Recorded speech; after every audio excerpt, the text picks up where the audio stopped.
هغې د لاسه ما د غلامۍ ژوند وکړو او د هغې د لاسه ما د حیوان په شان وخت تېر کړی دی. خپل اولاد یو چا ته ورکوي په همدې خاطر چې دغه بد شوي دغه بد په خوب واوړي آینده که زمون ژوند ښه شي. پسر و خانواده یک جرم مرتکب میشه، یک کس را به قتل میرسونه و قیمت از زیر دختر خانواده باید بپردازه. شخصی که زن را به نام بد دادن به نکاح بدهد یا بگیرد مرتکب است به احوال و حبس طویل که از 10 سال بیشتر نباشد محکوم میگردد. هغه جنیس منګه په بدو کې کړي زمونږ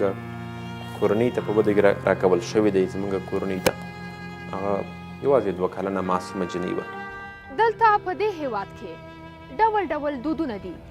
هماغومره رنګارنګ څومره چې قومونه دي، خو ځینې دودونه دي او ځینې د دودونو په نامه نادوده. یکی از این سنت های دیرینه بد دادن است، رسمی که انسان را، دختر را وسیله حل منازعات قرار می دهند.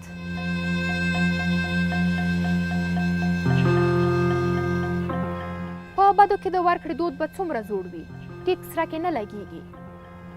خو دومره پوهیږو چې د مخنیوي هڅه یې یوه پیړۍ زړه ده.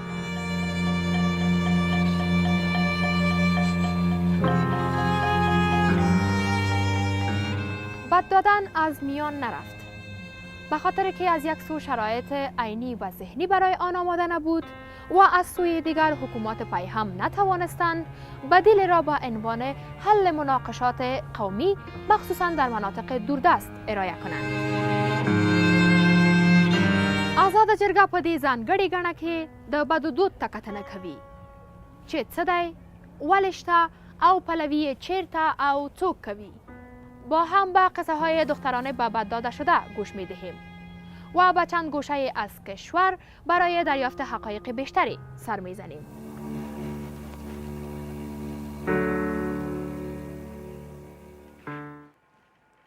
د شپږمه پورې مکتب ویلی او 14 کلنه یم. زموږ په کورنۍ کې زموږ د کورنۍ نه زما د تره زوی ښځه وڅښتوله او بیا چې هغه ښځه وڅښتوله نو بیا همداسې مثلا 2 ورځې مخته لاړه که نه نو دښمني بیا زما د پلار خپلوان ترونه یعنې زما د پلار د ورونه دوی راپاڅېده نو ویې ویلې د نورو د دښمنانو ته چې موږ به تاسو له جنۍ درکو او دغه دی تاسو موږ ته څه مه وایئ. نو هغې بیا زما پلار وویل وایي زه خپله لور نه ورکوم، دا وړه ده زه دا څنګه ورکم په بدو کې او زه خو خپله لور ځان نشم جدا کړی چې ورکم بدو کې دښمنان لري. نو بیا مې پلار زه غوښتل چې ما وباسي د سیمې نه کوم بل ځای ته مې کومه بلې سیمې ته دغه کلي نه موږ تللو نو مازدیګر و خو چې موږ د خپل لارې کوم ځای ته قابه شو دغلته یې راته لار نیولې وه ماښام ټیم و نو وسلوالو ډېر د خپلوان زما د پلار خپلوان نو دیو بیا زما پلار ونیو کلک کلک ویې تړو زه یې ونیولم خو بیا زه په خپل کور کې یو ځای کې پټه شولم. نو چې زه پټه شوم هلته نه یم زه راویستلم او زما پلار یې تړلی او وسلې ته په سر یې خوستې وې نو بیا د زه یې ورکړلم هغه کوم دغه چې ماخوستن کې 7 بجې ماخوستن زه یې بیا هغې ته ورکړلم. د یوه داسې پول ایښودل چې فکر یې د ګڼو سرونو ژغورلو ته دی، همداسې د بدو دود چې وایي پر یوه انسان تیاره خو نور آرام ژوند پرې کولی شي.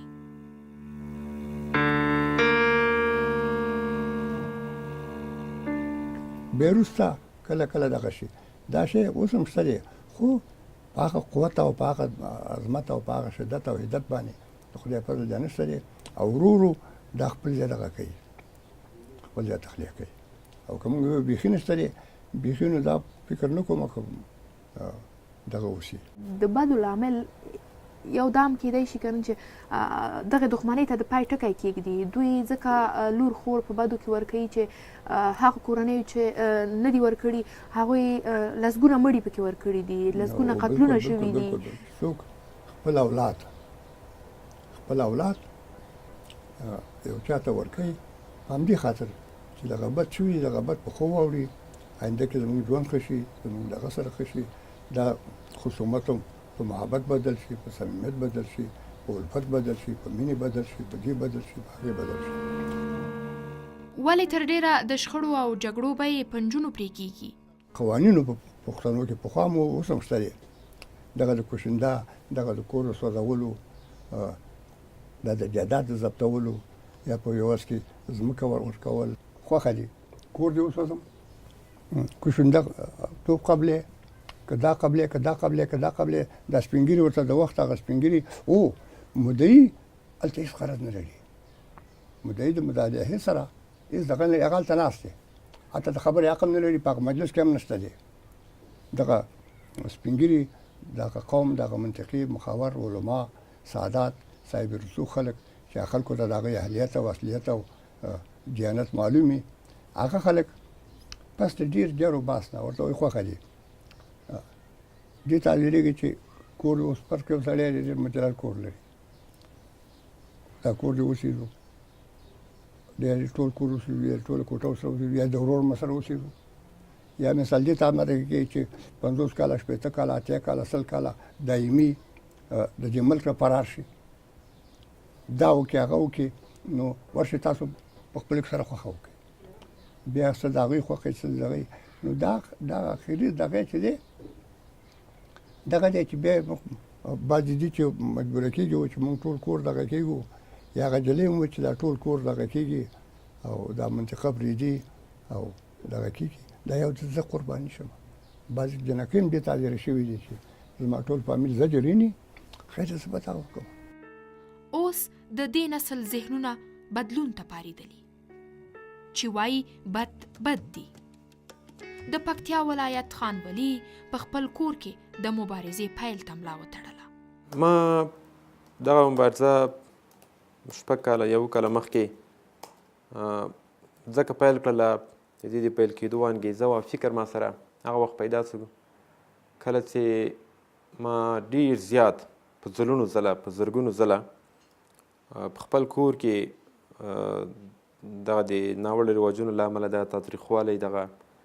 په میرمنو باندې په خویندو باندې دغه ظلم دا په خپلو سترګو ولیده، او ما هغه وخت په بدو کې د نجونو ورکولو پر ضد مبارزه پیل کړه، او دا انګېزه هغه وخت ما ته پیدا شوله کله چې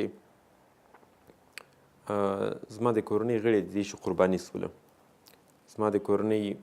غړي یعنې خویندې په بدو کې ورکول سوې او هغوی له علم څخه محرومې شوې چې او محرومې وې چې هغه په دوی باندې فرض دی، او حتی په کور کې د تعلیم اجازه نه ورکول کېدله. او زما د مبارزې انګېزه دا وکړله چې ما په خپل کور کې ولیدل چې موږ د کورنۍ غړو پرېکړه او فیصله وکړه چې یو 2 کلنه جنۍ په بده کې وکړي. زما د مبارزې انګېزه دا وه چې کله چې زما 2 ورونه په شخصي په قومي شخړو کې ووژل شول، کوچني ورونه مې، بیا تصمیم په دې و چې د دې په بدل کې موږ له مقابل لوري څخه زموږ کورنۍ شاوخوا 7 یا 10 جنکۍ وغواړي. البته غوښتنه خو یې د 10 جنکو وه، خو بیا جرګه راځي فیصله کوي چې 15 یا 6 یا 7 جنکۍ، چون 2 نفره وژل شوي او 2 نفره ټپیان شوي وو. خانولي اوس په کابل کې د مبارزې خونه توده ساتي او ځان تر نورو سیمو هم رسوي. دته څرګنده شوې چې بد په ټول وطن واک چلوي. با خانولی یک جا به طرف ولایت پروان می رویم. پروان ولایت کې تاسو چې مخکې هم ورته سفر کړی دا راغلي یاستئ، تر څومره دغه د بدو پیښې شته دلته چې خلک خپلې لوڼې په بدو کې ورکوي، دغه چاره دلته شته چې تاسې وروسته له لوګره دویم ولایت دا انتخاب کړي چې دا کمیسیون باید پکې جوړ شي؟ یو غلط فهمي یا ناسم پوهاوی چې د خلکو په منځ کې موجود دی هغه دا دی چې خلک وایي چې دغه په بدو کې د نجونو ورکول دا په یو خاصه منطقه یو خاص قوم پورې تړي. زه فکر کوم دغه تېروتنه ده، فکر نه بلکې باور لرم په بدو کې د نجونو ورکول د افغانستان ټولو نقطو کې شته. مثلا جنوب لوري ته هغلته ډېری د دې عامل قتل دی، یعنې قتل کېږي او بیا جنۍ په بدو کې ورکول کېږي. ولې مثلا زما ډېری ملګري وایي چې پنجشیر کې مثلا په دغو شمالي ولایتونو کې بیا جنکۍ هغه وخت په بدو کې ورکول کېږي چې کله یو جنۍ او هلک سره وتښتي، بیا د هلک کورنۍ مجبوره ده د رسم و رواج له مخې چې د جنۍ کورنۍ ته یوه جنۍ په بدۍ کې ورکړي. نو دغه مسایل په دغو ځایو کې ډېر زیات دي. په مثلا په شمالي ولایتونو کې کمیسیون ولسي کمیسیون دی، یعنې کاملا یا تر 90% پورې په دې کې خلک غړي دي. خلک نه مې هدف د قومونو مشران، د ولسوالیو یا د بېلابېلو کلو ملکان او دیني علما، د ولایت شورا غړی، مدني ټولنې او د ټولنې نور مثلا شوراګانې لکه محلي شوراګانې د دې غړي به پکې وي. او کمیسیون به په دریو کچو کې رامنځته کېږي، په دریو لیوله باندې. اول د یو کمیسیون به د مرکز په کچه رامنځته کېږي، دویم کمیسیون به د هرې ولسوالۍ په کچه رامنځته کېږي، او دریم کمیسیون به د ولسوالیو او د مرکز د حوزو په کچه باندې رامنځته کېږي. نو چې هدف د ټولو کمیسیونو د ناوړه رواجونو سره یا د ظالمانه رواجونو سره مبارزه ده.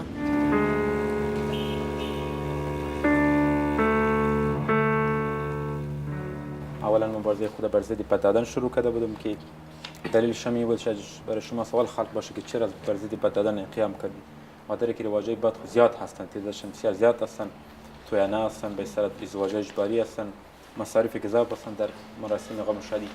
دلیل شمی بود که ما خلاصه به شما بگیم که خود خوارای ما قربانی نمی بد شده بود. بر من انگیزه پیدا شد که ما باید در برابر فامیل خود قیام بکنم، در برابر جرگه‌ای که در وجود بودند در منطقه قیام بکنم، در برابر اقارب خود قیام بکنم. مسائل بیاده شد که بالاخره ما به خاطر این مبارزه‌ای که میکنم، مثل که شما مبارزه میکنید در پروان، ما در پکتیا مبارزه میکردم، از این طرح خود دفاع میکنم. اگر طرح مفید بود بیان شروع میکنیم، ما تطبیق میکنیم در جایی که نیاز به شما همکاری بکنید. ما یک تجربه از زندگی شخصی خود ما داریم، میخوام امروز حکایت بکنم. در سال تقریبا به احتمال زیاد از سال 67 یک برادر ما در صف جهاد بود. اونجا که یک کسی جنجالشان برآمد، در بینشان منازعه پیدا شد. این منازعه منجر به قتل از جانب مقابل شد. اونجا نسبت به شرایط فعلی و دولت فعلی قانون اسلامی خوبتر تطبیق میشد در ساحه مجاهدین بیرون از ساحه دولت وقت. اونجا برای ما پیشنهاد شد از طرف همون به اصطلاح کلانای مجاهدین و قماندان و بعض شخصیت ها که در بدل همین قتل به اصطلاح شرعی دیه میگن دیت شما یک دختر بده که می جنجال منازعه خلاص شد. تقریبا اون آدم هم زیاد قوم داشت، طرفدارا داشت، در یک جنا ما هم قوم زیاد طرفدارا داشتیم که اگر خدای ناخواسته این جنجال ما زیاد میشد ممکن به قتل 10 نفر منجر میشد. باز ما اینجا نخواستیم. ما 6 برادر بودیم، گفتیم ما هر شما سر این مسئله کشته دیگه هرچی میمونن نفس بکشن ما ایره قبول نداریم. اکثرا عصبی مشکلات خانم‌ها آسیب پذیر هستند که اکثرا مشکلات ازدواج‌های اجباری است، ازدواج زیر سن است، ازدواج بد و بدل و انواع خشونت‌ها هست که علیه خانم‌ها در هر جای در سراسر افغانستان زنها با او مواجه هست که چنانچه ما دیدیم قتل فرخنده چی قتل بیرحمانه بود که این خودش یک رسم و رواج ناپسند بود که به چی حالت رسید. خانم سحرگل، خانم نجیبه که یک محکمه صحرایی شد توسط طالبان. این کل مشکلاتی هست که زنها متقبل میشه و ما هی طرز العمل شما را خواندم. زمانی که ما طرز العمل میسازیم، در طرز العمل چند چیز باید مورد مد نظر بگیریم. در اینجا جایگاه خانم‌ها هیچ مشخص نیست، فقط از ملکای قوم نام برده شده، از نماینده ها قوم برده شده، اما جایگاه خانم‌ها اینجا مشخص است. در صورتی که یک خانم خودش در جلسه حضور نداشته باشه، در او کمیسیون نباشه، چطور میتونه؟ ما شما اکثر جای میبینیم مثلا وقتی که یک کلان قوم دست بالا میکنه با یک فیصله کلگی از ترس از او میگن ها سعیس ملک سر. اما اینجا باز هم همی جرگه زن چی که قربانی کرد به خاطر از اینکه من کلگی ملک سر بگویم و ما جایگاهم خاص باشه. اینی یک مشکل دیگه هست که ما دمی کمیسیونی که شما میسازین میبینیم. قومي مشر محمد موسی د هغې جرګې کیسه کوي چې دی هم د پریکړې غړی و او دښمنۍ ختمولو یوازینۍ حل لاره یې په بدو کې د نجلۍ ورکړه ګڼلې وه. در سال 50 هم یک نفر که قد ما کار میکرد در منطقه 2 خواهر مثلا یکیش برای برادر خود گرفته بود، یک برای خسور برادر خود گرفته بود. خب ما دیگه از صحنهش خبر نبودیم که مثلا چی وقت عروسی میکنه چی نمیکنه. خب یا مثل که یا خپ خود زده بود، خب یا که فرار قدیم نفر دیگه گپ زده بود چی رقم کرده بود چی رقم، یا در ایراد فرار کرده بود. خب اینا در ایراد قد ازی مثلا میبینه یک جای که والله اموس چند روز مثلا این باز قدیم ما صحبت کرد که این رقم ما گفتیم سیس ما در قماندانی اطلاع میدیم که مثلا قد تو همکاری میکنیم. باز بالاخره تصویب شد که امینا همین 2 خوارا قد یک خوار از بچه امین دی هسته. بعد از باز ما در قماندانی اطلاع دادیم، قماندانی آمد دوری چیز را محاصره کرد خانه را. ساعت 12:30 بجه شب یار از خانه کشیدیم، یار کشیدیم بردیم در قماندانی بردن. باز ما صبحش رفتیم برای ازی که مثلا این تحقیق میته چی رقم تحقیق میکنه چی رقم تحقیق میته. باز اینا چند روز یا انت مابست هم رساندیم. همه 2 زن هم 3 شد دیگه. خواهیم یک او زن هم که بگناه بود دیگه، او خواهر از بود خودی به سرپرست بود، ایران قد از زمیا بردن. باز اونجا دیگه یک چند نفر ریش سفید و همی ملاها گفتن که والله این کار خود درست. حالا خوش شده تو همین نفر خود قناعت بیته که مثلا حالا چی کنه دیگه، یکی بندی باشه چی. حالا خود تیر شده رقمی که شد یا گل. بعد از او بازی ما گفتیم بچه حالا که یه رقم قضیه شد چی میکنی دیگه. باز ما گفتیم خود شما چی میکنین 2 نفر؟ گفت ما خود دیگه هیچ چیز نداریم، پدر نداریم مادر نداریم، یک خوار است در بین ما، یه هم برادرم نیست، بچه کاکایم است، از من این یک خوارم است. خب اگر این میره شما میگیرین به عوض زیاد دیگه هر رقمی که شما پیدا. بازم اونجا مریض سفیدا و چیزا گفتن به درد نمیخوره، همین سیاست هم اگر در ما بست باشد گناه دارم. حالا خوش شده دیگه، حالا که شده چیز. باز اون امور گرفته با مخصوص برادر خود گفت نه من برای برادر خود نمیگیرم، اما برای خصوص برادر خود باز همون دختر را گرفته که باز اونمون خود ما همون بودیم که از مابست کشیدیم اونا را ابراد داده که اینا که ما کدام دوای دیگه نداریم کدام چیز دیگه نداریم. باز اونمون را تسلیم از همون خصوص برادرش کردیم. به حساب افغانی پر میگن مثلا این دختری بد دادن دیگه برای زنا که ما کاری بد کرده بودیم همین دختر را خب به می حساب و رضایتش گرفتیم. آمنه د بدو قرباني ده د ګڼو نورو افغانو پیغلو په څیر چې د دود په ټس کې سر په بدو لګېدلی وایي بد یوازې د دې د برخلیک نوم نه د ژوند رنګ یې شو. ډېر بد خلک و، ډېره بده رویه به یې راسره کوله او د ګودر نه به یې راباندې اوبه راوړلې او ډېر کارونه تر سهاره ماښامه پورې به ما کار کوم، نه به یې راته ډوډۍ سمه راکول، 1 مڼۍ ډوډۍ به یې راته سمه نه راکوله، د خوب ځای مې هم سم نه و، کوټه مې هم سمه نه و، ډېر به راباندې قهرې کېده، غوسه کېده به راباندې ډېر. نو بیا به یې داسې یو بد چلان به یې ما سره کوو چې بیخي نه به یې راته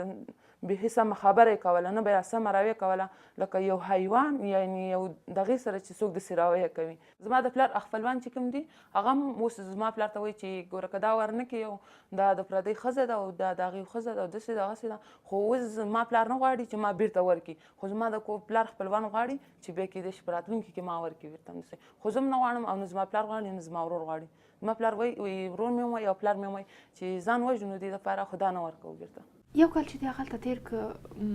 څومره در باندې سخته تمامه شوه د شپې چې هغلته ویده کېدلې څه فکر دی کوه چې ژوند به دې څنګه شي؟ چې د شپې به ویده شم ما به ځان سره احساس کوو چې زه به مرم یا به دا خلک ما وژني یا څه. بیخي دغه لحظه دا سند بیخي داسې وه لکه د یو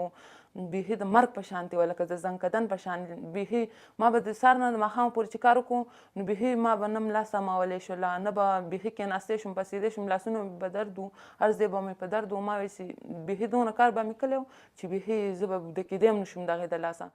زه بیا تقریبا 1 کال پسې راوستلم، خو دوی خپله داسې تصمیم نیولی و چې ویلي وي چې دا خو موږ په زور راوړله د یو نوم دپاره چې موږ نوم وکړو وګوره موږ د دې نه بیرته ښځه راوړله همداسې نوم یې کړی یعنې خو هغه وخت کې زه ډېره وړم خو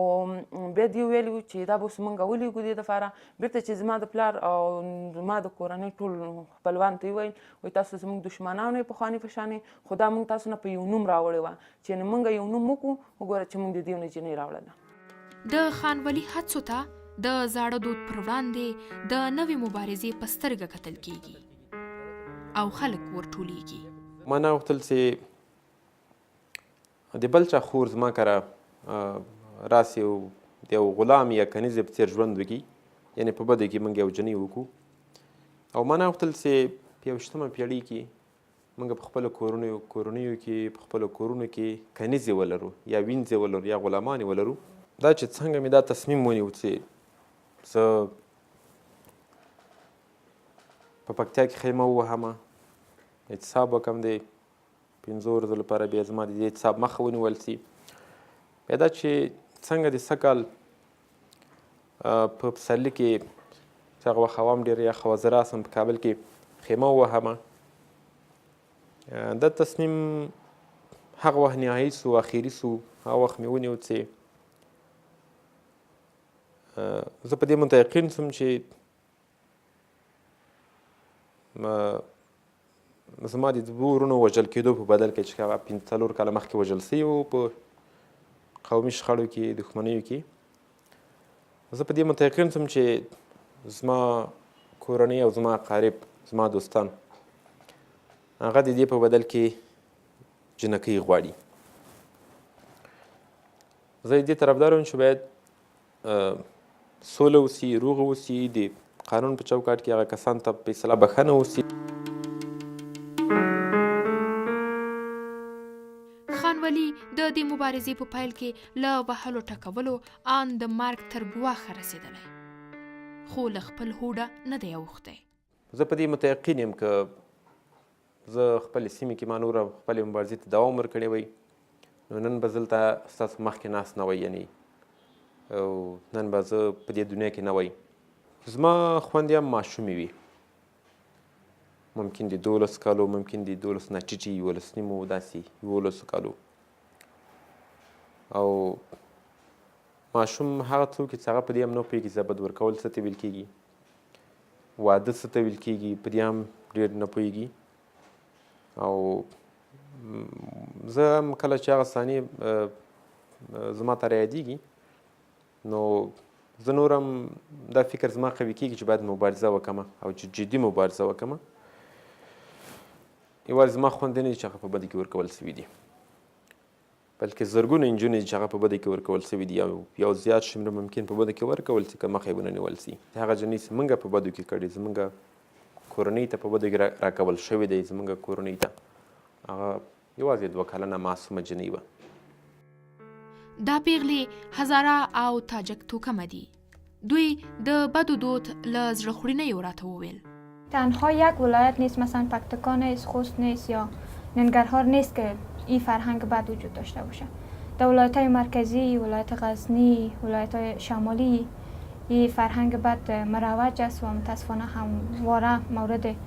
استفاده قرار میگیره. و از خود ولایت غزنی قصه کنم که دخترای ولایت غزنی واقعا یعنی در 15 سال اخیر چی پیش از او قربانی شده زنایی هستند که ما فعلا شاهد هستیم که به بد داده شده و حال صاحب خانه است اولاد داره دختر داره پسر داره. اونم دختره که مادرم قسم میکنه که دختر چون برادرش جرم کرده بود کسی را به قتل رسانیده بود و همین موی سفیدای قریه و کسایی که به یک نحو دو قریه و دو قرى و قصبات صاحب رسوخ و نفوس هستن اونا جمع شدن به نام بزرگ قوم و کلان قوم و دختری خانواده را یعنی خواهر و پسر به بد گرفتن به فامیل دیگه دادن و او فامیل فعلا اونم خانم صاحب فرزند است صاحب خانه است و بسیار کم به ندرت یافت میکنی که باز وقتی این دختر به بد داده میشه ام شوهر یا کسی را که میگیره یا کسی که شوهرش میشه بسیار رفتار خوب داشته باشه رفتار مناسب داشته باشه. که خوشبختانه خانمی که دولت غزنی از نزدیکای ما به بد داده شده بود دختره فعلا اونا خانم بسیار کلانسن هستن، اولاد دارن اینا. اما کسی که شوهر خانم میشه بسیار رفتار خوب داشته امروش، رفتار خوب میکرده، کردار خوب میکرده و بالاخره اینا تشکیل خانواده دادن و صاحب دختر شدن و پسر شدن. اما تاثیرات بسیار منفی سر خانم گذاشته. یعنی شما چطور میتونین تصور بکنین یک انسانی را که بدون خواستش، بدون خواست درونیش، بدون از اینکه او آماده به این کار باشه، آماده به ازدواج باشه، میگیرن یک کسی را که حتی تصور نمیکنه. یک حادثه است، مثل یک بسیار بلای بد است که سر خانم میایه، این را به یک کسی میتن و اینا یک زندگی نوی را آغاز میکنه. و این از نگاه روح و روان بسیار زنه که یعنی عالم که اگر بری امروز گپ بزنی عقده داره، یعنی گلونش عقده میگیره، بسیار عقده‌مند است، میخواد گریه بکنه، میخواد چیغ بزنه، با وجود از اینکه فرزند داره، اولاد داره و در خانه هست، شوهرش هست، اما اونمو عقده های جوانی امروز هست و میخواد که این یک نوع درد میکشه در درونش. وقتی امروز گپ بزنی، وقتی امروز بشینی درد دل بکنی، میخواد که چیغ بزنه، فریاد بزنه که چرا ما قربانی شده. سهار بیا وایي یوازې دا دود نه، ډیرو نورو هغو هم د افغان نجونو ژوند تریخ کړی. طبیعی است که یک خانم به بعد داده میشه، سرنوشت از او سیاه است و از هر طرف برش خشونت میشه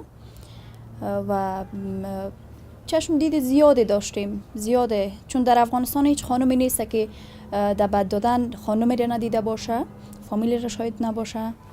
طبیعی است که همه شاید هستن و باید بگویم که یک خانم که به بعد داده میشه زندگیش خراب میشه، خشونت علیه از او صورت میگیره، چی از طرف شوهر، چی از طرف خشوت، چی از طرف ننو. وقتی که او مجبور میشه دست به فرار میزنه، دست به خشونت میزنه که در این اواخر خیلی خشونت شده به خانمای افغانستان. خودتان شاهد بودن که خانمای زیادی خودکشی کردن، از 5 منزل یا 6 منزل خود زیر انداختن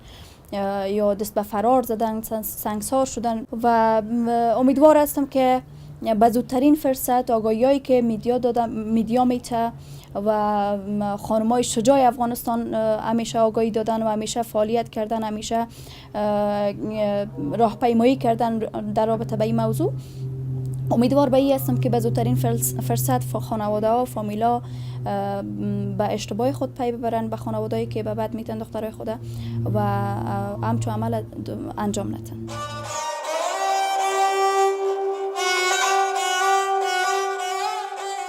دا کور کې مې ورځ لوښي انځل ما نه کاسه ماته شوله او د دې ښځې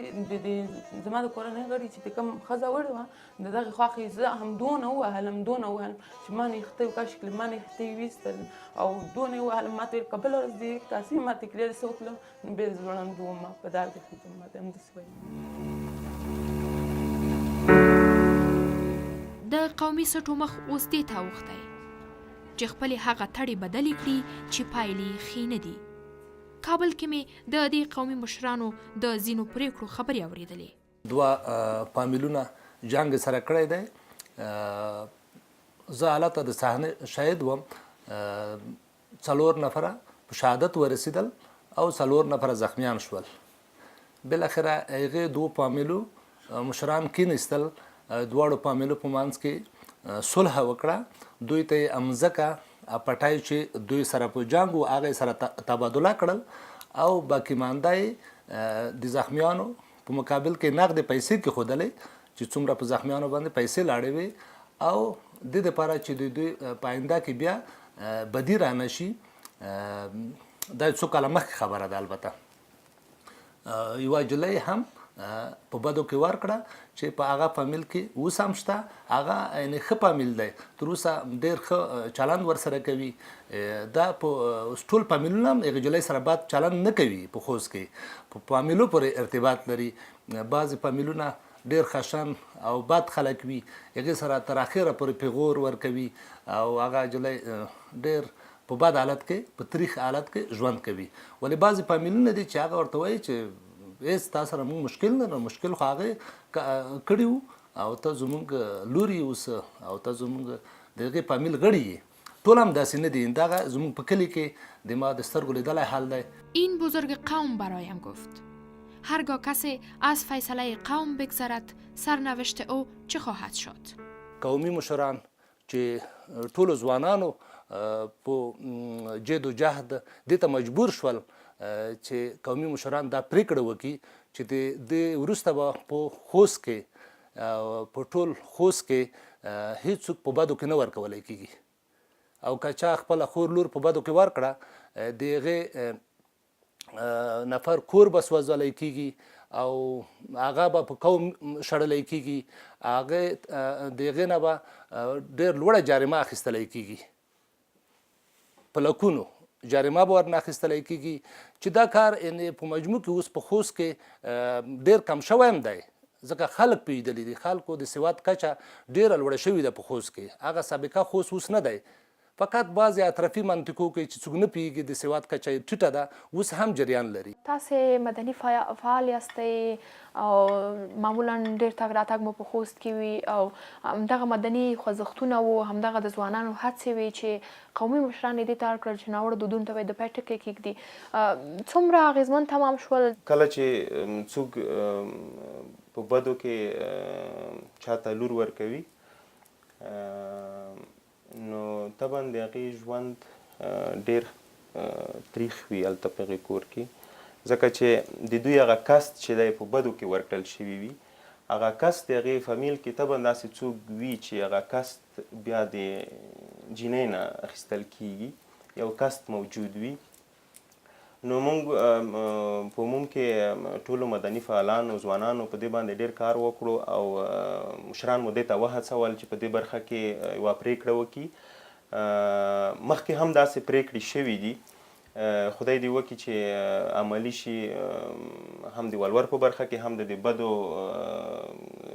په بدو کې د نجونو ورکول او په دې برخه کې باید نور هم عامه پوهاوی زیات شي. افغانستان په دولتي او نادولتي اډانو کې د دې لپاره میلیونونه ډالر ولګول چې د ښځو ژوند له کړاو وباسي خو داسې ښکاري چې پایلې بېمزې او تاوتریخوالی لا ډېر شته. در قسمت بعد دادن ماده 25 قانون منع خشونت آمده که شخصی که زن را به نام بد دادن به نکاح بدهد یا بگیرد مرتکب است به احوال به حبس طویل که از 10 سال بیشتر نباشد محکوم می‌گردد. جزء دوم این ماده در حالت مندرج فقره یک این ماده اشخاص ذی دخل مثل شاهد، وکیل و مصلح و عاقد هر یک حسب احوال به حبس متوسط محکوم و عقد نکاح در صورت مطالبه زن به بد داده شده مطابق احکام قانون فسخ می‌گردد.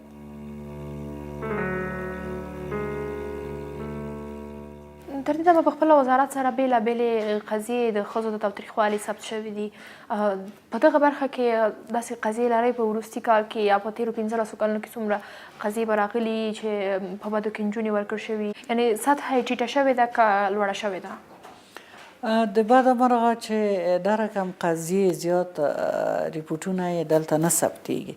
ما مخکې تاسو ته وویل چې دغه قضایا دغه وژل د نارینه و د خوا وژل کېږي او بیا نجونې ښځې په بدو کې ورکول کېږي په ډېرو لرو سیمو کې دي یعنې په مرکزي سیمو کې دا کارونه نه دي ترسره شوي نو همداسې ثبت یې مشکل دی دومره زیات نه دي ثبت شوي مګر موږ بالاخره خبریږو چې چیرې په بدو کې د قضیه ترسره شوه او نجونې په بدو کې ورکړل شوې تعداد یې شمیر یې کم شوی دی شمیر یې ټیټ شوی دی ما د یو چا نه واورېدل چې ګرچې خلک ډېر داسې استدلال کړي چې د جنوبي خواته مثلا پکتیا خوست په دو ځایو کې دغه قضیې ډېرې کېږي مثلا قندهار ارزګان په هزارجات کې په بامیانو کې د عذر په نامه دې ته د بدو هغه نکاح نه وي دې ته عذر ویي کله چې یو نارینه یو ورور یو پلار یا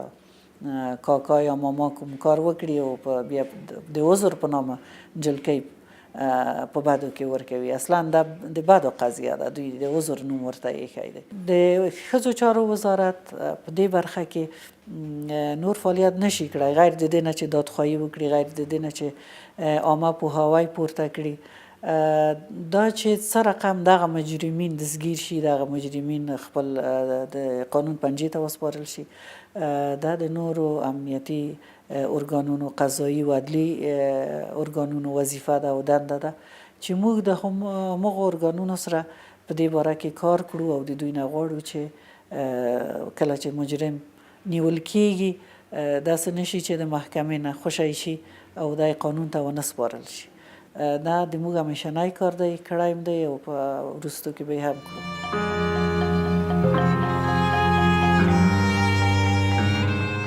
تقریبا 6 میاشتو پورې ما ته د دې پته نه وه چې زه په کومه لار راوړل شوی یم او په کوم ځای کې اوسېږم او داسې رقم خلک دي. بیخي مې هغه خلک لیدلي نه وو، بیخي زموږ د ژبې نه بدل خلک وو او زموږ په ژبه جوړ خلک نه وو او بیخي به چې هغې خپل منځ کې څه ویل زه به پرې نه پوهېدم، لکه د ګونګۍ په شان به ناسته وم او بیخي هېڅ ښه رویه به یې راسره نه کوله، نه به یې داسې ښه دغه خبرې به یې راته کولې، نه به راله چا مینه راکوله، نه به کوم یو د کورنۍ یو غړی نه به ښځې نه ما څخه په اصولو خبرې کولې، هېڅ به یې ماته، خو چې چا به راته هره خبره کوله نو ما ته به یې دومره په بده خبره کوله، دونه په قار به یې راته ویل دې ځای نه پس هلته کښېنه هلته نه پس ما ته ویل ورشه کاسې وینځه. بیخي داسې به یې راباندې یو کار کوم لکه یو امر چې په څوک په عسکر کوي، یو قمندان چې په امر په عسکر کوي، داسې بیخي داسې امرونه به یې په ما کول لکه زه چې د هغې په کور کې یو غلامه یم، په پیسو یې اخیستې یم. ما به چې کله د دې خلکو رویه کله د خلکو د رویه او د بد چلند چې ما لیدو ما هېڅ تمه نه لرله چې یعنې زه به خپل پلار په راتلونکي کې وینم یا به مې د کورنۍ کوم غړی وینم یا به مې ورور وینم، هېڅ تمه مې دغه وخت کې نه لرله چې ګودر ته به تلم ما سره به یو پیره سم لیږو لکه بیخي لکه یو بندي په شان او کور نه بهر به م دونه نه پرېښودلم، بیخي به ما داسې بار ته نه شو کتلی چې زه خپل د کورنۍ کوم غړی بار وینم زما پې زړه خوږ شي، یعنې زړه مې پرې راټول شي. بیخي داسې کړم هغه وخت کې لکه بیخي لکه یو جیل کې چې انسان واچوي او نه دنیا ویني او نه هوا ویني او نه ښه ویني نه بد ویني، خو په هغه وخت باندې په ما باندې ډېر ظلمونه تېر کړي ډېر ظلم، خو چې کله چې زه پلار کار لاړم خو زما مغزو هغه وخت کې سم کار هم نه کوه ځکه چې په ما باندې ډېر تاثیر د هغې غورځولی یعنې راباندې پرېښودی د غصې او د بد چلانۍ او ډېر د هغې د لاسه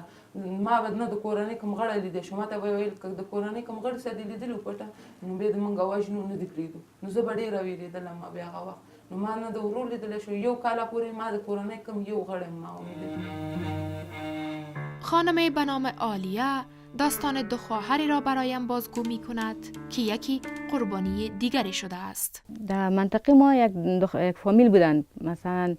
دختر خود عروسی کردن و دختر کس دوست بود و بازی فرار کرد رفت در عوضش فامیلشون آمد دید که دختر تقریبا یک هفته اینا میشد، وقتی دیدن که دختر در خانه نیست در عوضش دیگه گفتن دختر تانه بر ما بتن، سر از دیگه زیاد جنگ شدن، دعوا شدن، پدر دختر را زدن، مثلا برادراش هم زدن، باز در مقابلش هم پیسه و طلایی که بعد از اینا داده بود دورم از پیشش گرفتن، باز دیگه دخترش طلاق کردن، باز در عوض هم خواهرش پس دیگه خواهرش گرفتن و دخترم که خبر شد که خواهرش گرفته یعنی در بدل از زیاد سر خواهرش ظلم و ستم بود، ریسفیدام جمع شدن که مثلا که یک خواهرش ایتو کردین البته ظلم و ستم در سر می دختر که فرار کرده بود سر از هم بود،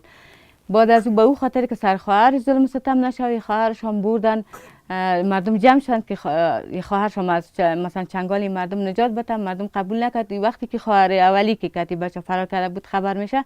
ملتن میکنه و خودم میکشه، بازی دخترم بیچاره چند سال بعد یا دیگه از بس ظلم ستم گاهی دست به گدایی میزد و گاهی میرفت و مثلا کارهای چیز میکرد دیگه، مقصدی مجبور میساخت که تو نان پیدا کنه او پیدا کنه بر ما. بعدش هم پسانا برش معلوم شد که بچه‌ای که دوست داشت چیز بودن مواد مخدر استفاده میکردن، به خاطر مواد مخدرش چونی را که البته کسی نمیگرفته و او خاطری دختر اولی فرار کرد رفت، باز بیواز آمد که این خواهر تبته باز خواهرش در بدلش گرفتن دیگه، با مو خاطر بیچاره زیاد مشکلات دیدن. د هغه کورخونې ګورم چې لور یې 9 کاله وړاندې د بدو دود قرباني شوه، خو دلته یې د یاد لپاره نښې پر ځای دي. ورور یې په دې شرط چې نوم او هویت یې څرګند نه کړو موږ ته د خپلې خور کیسه وکړه. په کلي کې د ځمکې پر سر شخړه وشوه، بیا په دې کې یو کس یې موږ لخوا ووژل شو، 2 کسه مقابل کورنۍ نه، په هغوی کې یو نجلۍ ووژل شوه یو سړی، نو بیا جرګه چې کله کېناستله هغوی همدا فیصله وکړه چې ځکه چې د دوی لخوا 2 کسه وژل شوي وو نو د مونږ لخوا باید یوه نجلۍ د هغه نجلۍ په مقابل کې دوی ته ورکړل شي. نو بیا ما خور هغه وخت کې وړه وه ورکړل شوه. نو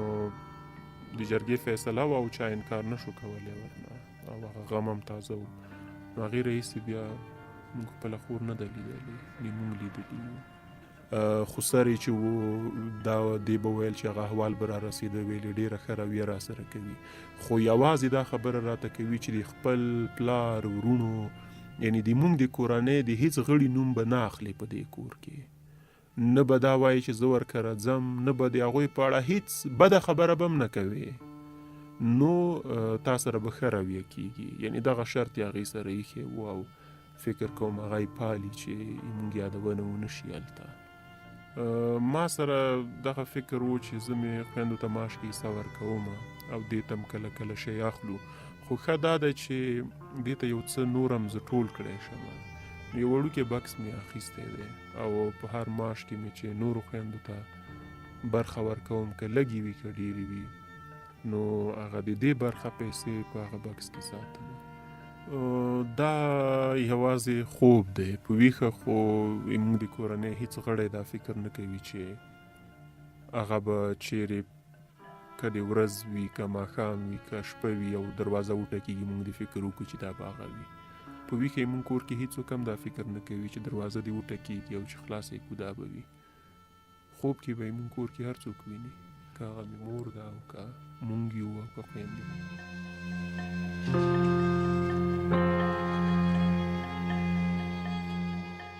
یوه ورځ د کور لاندې سړک و، د سړک د عسکرو تلاشي کوله. نو په دغه وخت نو زما پلار په وظیفه کې و، دغې نه بل ناخوا بله قومنداني ولسوالي و، هغې کې زما پلار په وظیفه کې و. نو هلته زما پلار او زما ورور په موټر کې راله. نو دلته د کور لاندې چې تلاشي کېدله نو همدغلته زما پلار او ورور د موټر نه ښکته شو. چې ما هغه ولیده نو بهې یو داسې احساس مې وکړو لکه د یو لیونو غوندې کې بهې د سترګو نه مې بهې داسې اوښکې لاړې او یوه چغې مې د خولې جګه شوله. خو بهې ما د پلار او ورور چې مې ولیده هېڅ چاره مې نه کېده چې زه دې خوا ته ورغلی ویم. د پلار او د ورور خوا له زه ورغلی ما د ورور سره او پلار سره مې لیده کړی وی. نو زما پلار هماغه ځای کې ډېر وګرځېده راوګرځېده خوا دې خوا یې کتم. خو په دغه ساعت ما هېڅ هم نشو کولی. نو په دغه ساعت باندې بهې زما پلار هم داسې شو. بهې زما پلار د سترګو نه په دغه ساعت اوښکې روانې ما نه دونه تقریبا دونه به لرې و چې یو 10 متره 14 متره اخوا به ما نه ولاړ و. خو ما مې پلار لیدو، خو ما زه مې پلار لیدم. په دغه ساعت باندې دا زما د کورنۍ کوم غړي چې دا ښځه ترې وړې وه د دې خو سر راغی او په ما باندې په مخ باندې داسې څپېړه راکړه چې دا څپېړه ما ته په جنګ کې هېڅ چا هم نه وه راکړې او زه یې کور ته ولېږلم او ما هماغسې یعنې زړه مې همداسې وچاړېد او لاړم کور ته. زه چې هغه خاطره اوس هم رايادوم زما زړه په هغې اوس هم وچاړېږي.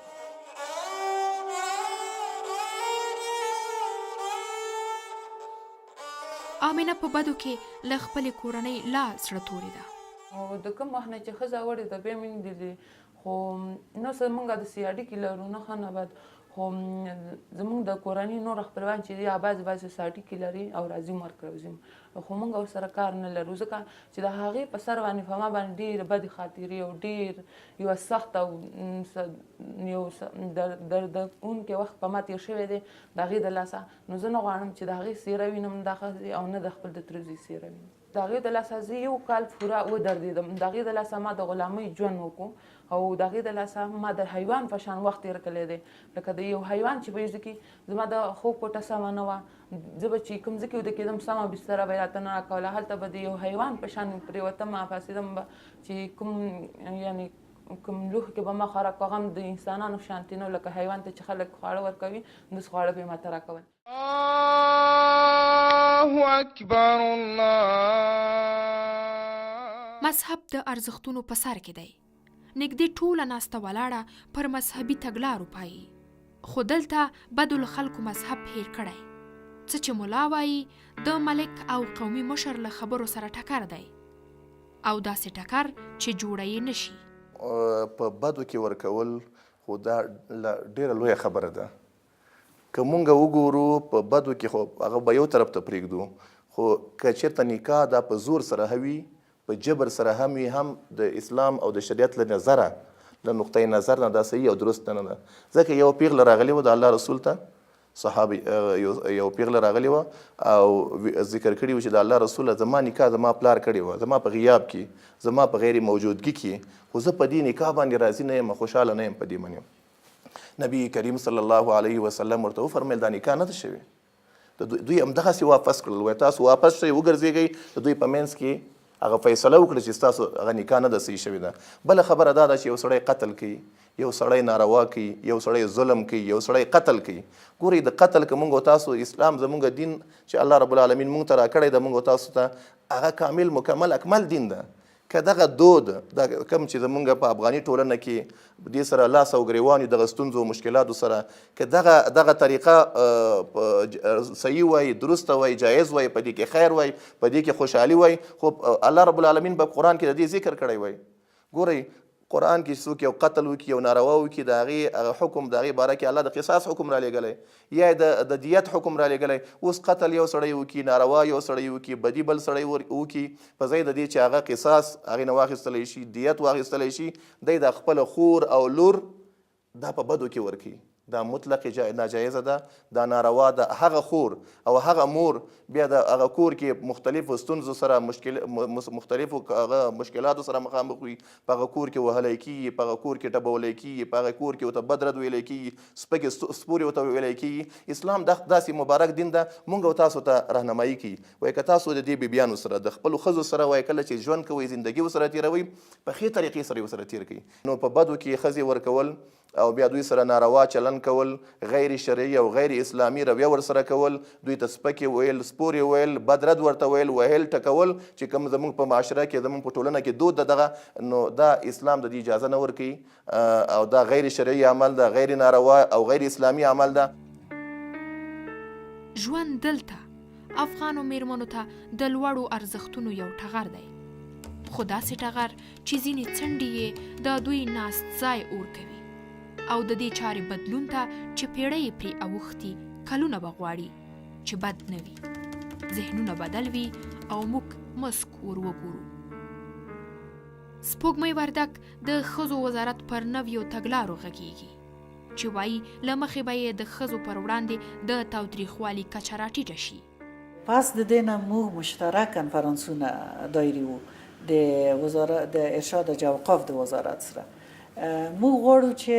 د دین د آینې نه، د دین د نظره دغه اعمال وغندو او یا دا چې هغه مثبت اعمال چې باید دوی ترسره کړي خلکو ته معلومات ورکړو،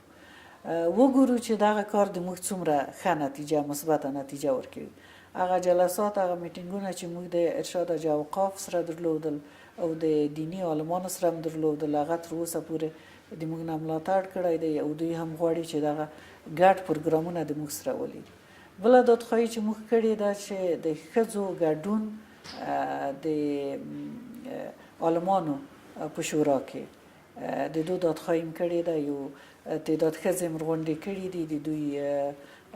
په هکله معلومات ترلاسه کړي دي چې په شرایطو کې دوی تحصیلات ولري. انشاءالله چې د دوی ګډون به مثمر او مؤثر وي. نور دا شان ډیر کارونه شوي دي، مثلا یو ملي پلان جوړ شوی دی مخکې د ځوانۍ د ودونو په اړه، یعنی د ماشومتوب د دورې د ودونو په اړه چې د دونه باید څه رقم مخنیوی وشي. دا بل ملي پلان دی. د هغو په تطبیق کې د ځوانانو د معینیت همغږي او همکاري هم د موږ سره شته، هغه هم په دې برخه کې کار کړي. نو دا ټول هغه کارونه دي چې موږ غواړو ترسره شي او ترسره شوي دي او په جریان کې دي چې غواړو د دغو پدیدو نه مخنیوی وکړو. زه په ټولو علماء کرامو د دغه ستاسو د شبکې او ستاسو د تلویزیون د لارې غږ کوم چې د خپلو منابرو د منبرونو د لارې داسې خلکو نکاح مه تړئ چې جبري نکاح وي، په زوره نکاح تړي، د کم سن او د کم عمره نجلۍ سره نکاح تړي یا په بدو کې ورکوي او بیا هغه علما راغواړي او په هغې باندې نکاحونه غواړي. نو هغې علماو نه زما دا هیله ده، زما دا خواهش ده چې دغسې نکاحونو ته مه ورځئ، دغسې نکاحونه مه کوئ چې هغه انجام د هغې پیله بیا خرابه وي، بیا ستاسو هم ورسره غاړه بنده وي.